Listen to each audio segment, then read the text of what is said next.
Hello, my name is Víctor Eduardo Villauri Merino. I am a student of Universidad Técnica Particular de Loja. I'm going to show you PID. Okay, unfortunately, the closer it gets, the blurrier it gets. I guess it's certain material, but you can see that's me. Today, I want to show you my task, my English syntax class. I did a project, a PowerPoint tool. This project is about the differences between active voice, passive voice, and the middle voice. You're gonna see the definition, a couple of examples, and their differences, right? I'm going to show you my presentation right now.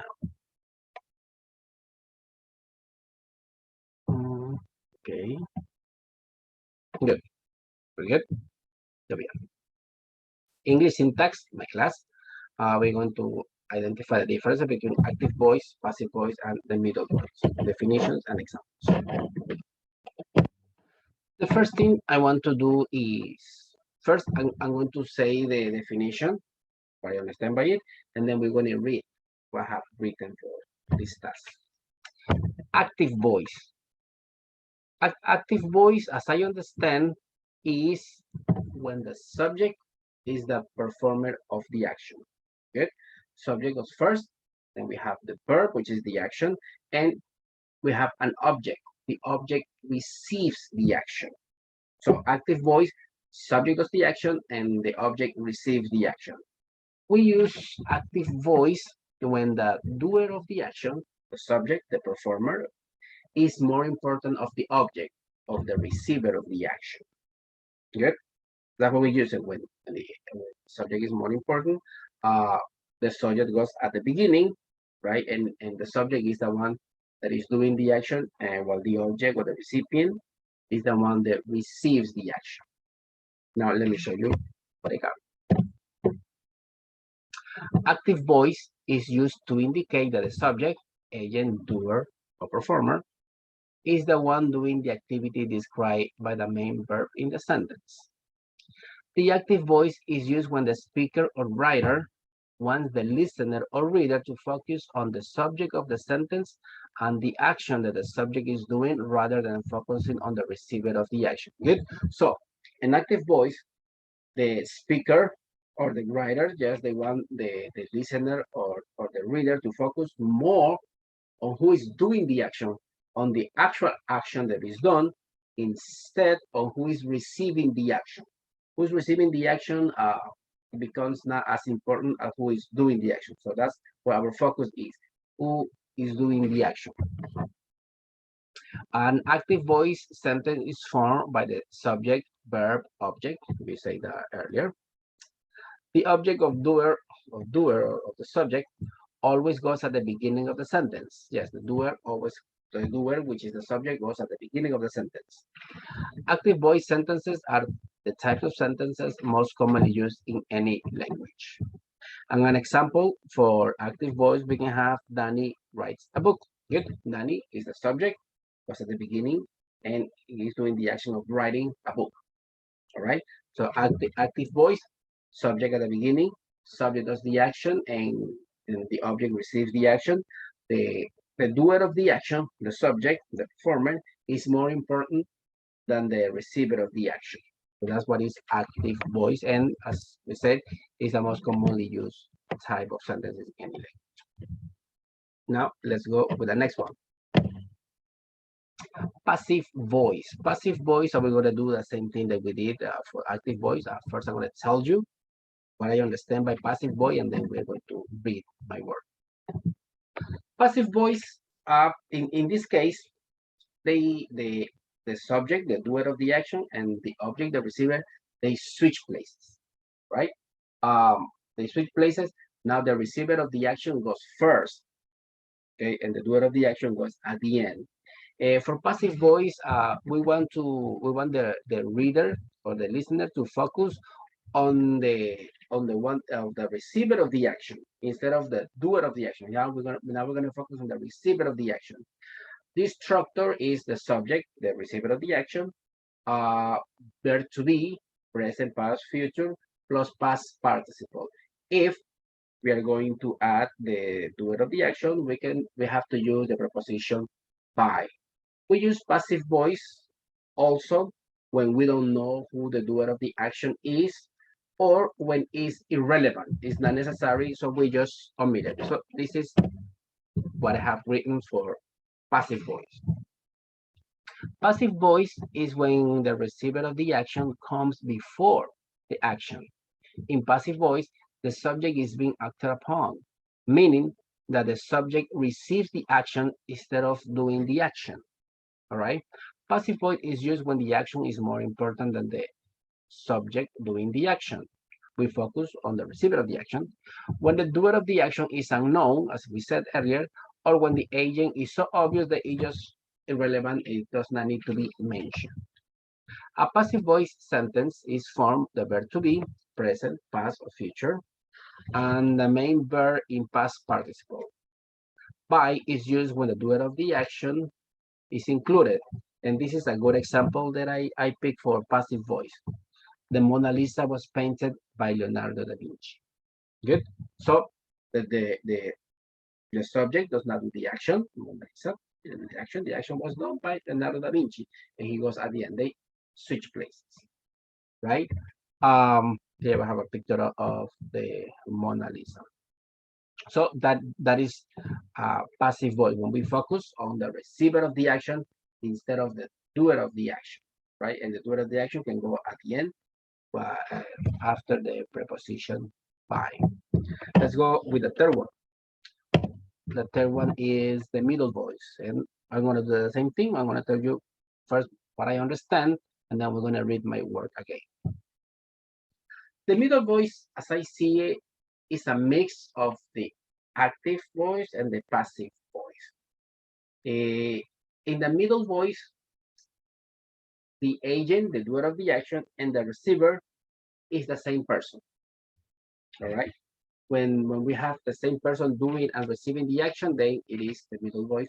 Sometimes we don't mention the subject because it's irrelevant, or it's so understood, everybody knows that it no longer becomes necessary to mention it. That's the middle voice. Middle voice, the structure could look like a active voice structure, but in meaning, semantically, in meaning, is more like a passive voice. And this is what I'm talking about. I'm going to show it to you. There we go. The middle voice is not used as much as the active voice and the passive voice are. The middle voice is used when the subject of a sentence behaves like the agent and the recipient of the main verb action at the same time. That's, as I was telling you, the doer of the action and the receiver, they're the same. The middle voice has an identical synthetic structure as an active voice sentence and passive voice sentences. Therefore, the middle voice is described as a combination or mix of the active and passive voices. Good. So yes, it's a mix because the doer of the action, the subject goes at the beginning, the object goes at the end. But in this case, for the middle voice, it's the same person that does the action and receives the action. The middle voice structure is similar to the active voice structure, agent plus verb, but semantically they can be passive voice construction. For example, and this is an example I include for you, I brush my teeth after every meal. So who is doing the action? I do the action. Who's receiving the action? I am. It's my teeth. So I'm doing the action and I receive the action. Good. So this becomes a middle voice because the doer of the action, the receiver of the action, it becomes the same person.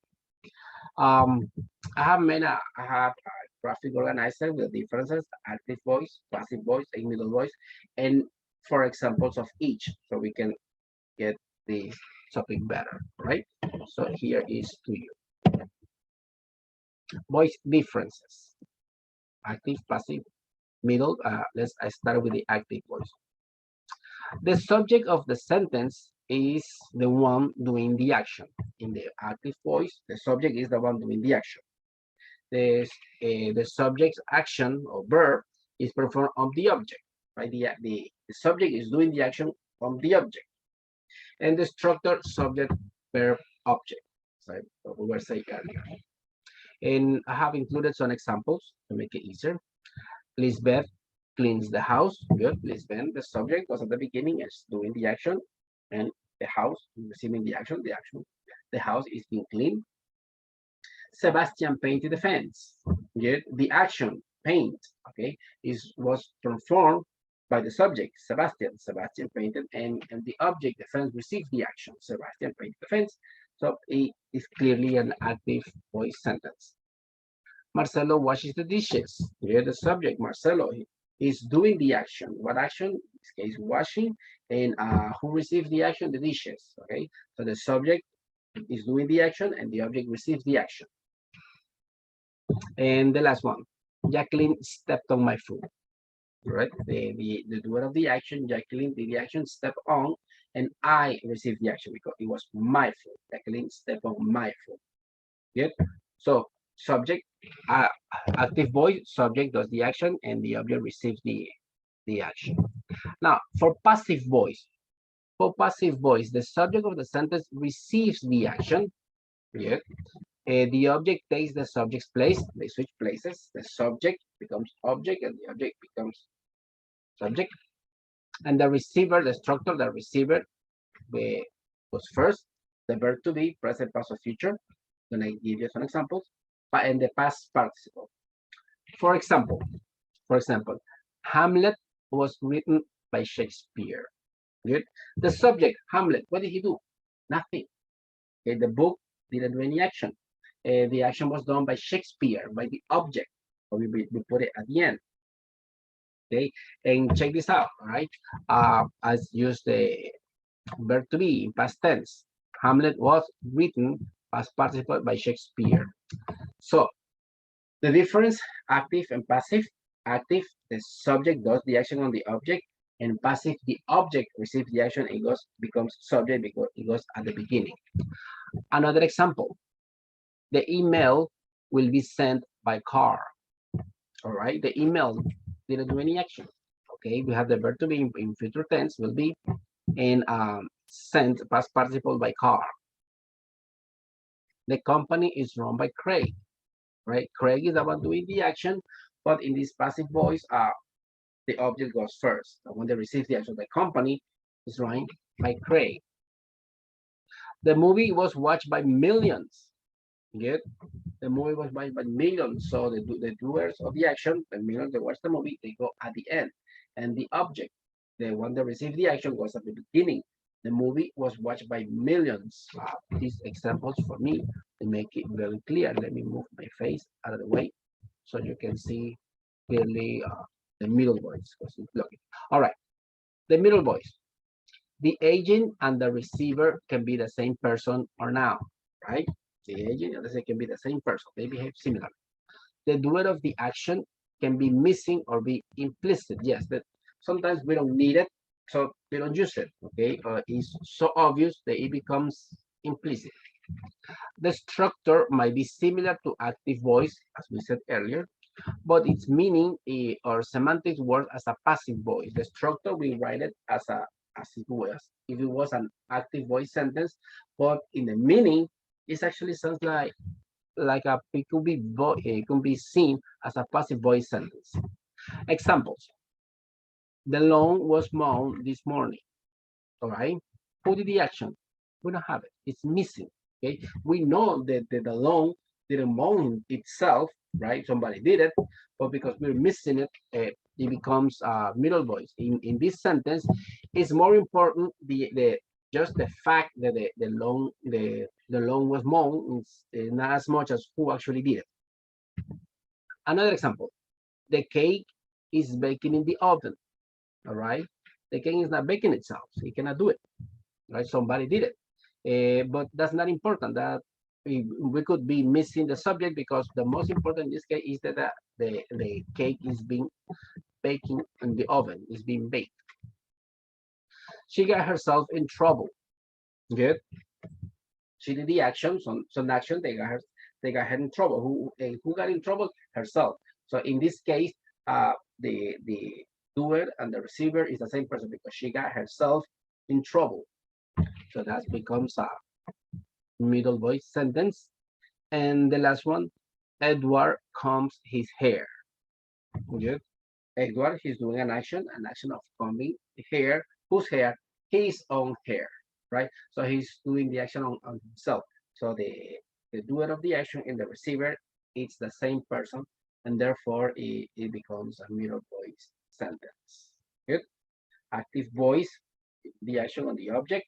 Passive voice, the object, the receiver of the action is more important than the doer of the action.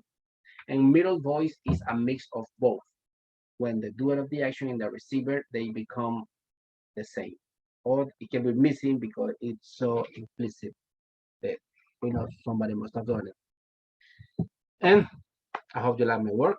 Active voice, passive voice, middle voice. I hope you like my examples. All the information was gathered from the guide. And thank you very much. Hope you like my work.